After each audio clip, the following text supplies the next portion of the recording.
जब तुम्हारे बाप या आदिल को विकी के बारे में पता चलेगा। अरे बहन, तुम्हारे काम नहीं आएगी। मैं घर छोड़ के नहीं भागी थी, बोला था कि मैं जब मुनव्वर से शादी कर लूंगी तो वो मुझे जान से मार देंगी। फरहत,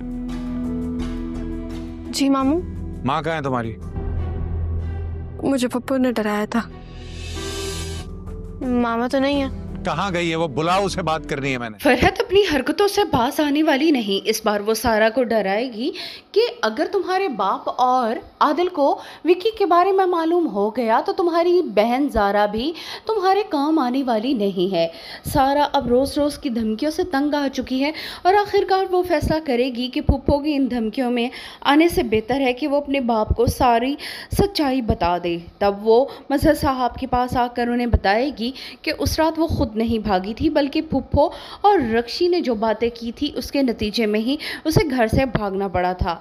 उन्होंने ही कहा था कि अगर उसकी शादी मुनव्वर से हो जाती है तो वो उसे ख़त्म करके उसके बाप की दौलत और जायदाद पर कब्जा कर लेंगी और ये साबित कर देंगी कि सारा ने खुद ही अपनी जान ले ली।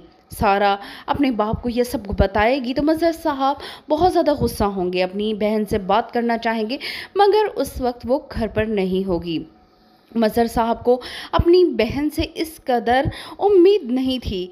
नाजी से उसकी माँ के बारे में पूछेंगे तो नाजी अपनी लाइल्मी का इजहार कर देगी। नाजरीन, आपको क्या लगता है, क्या मजहर साहब के सामने अब फरहत की सच्चाई आने वाली है या फिर फरहत अपनी कुछ और चालाकियों में ऐसा उलझाएगी कि मजहर साहब को असल बात ही नहीं समझ आएगी? अपनी राय से हमें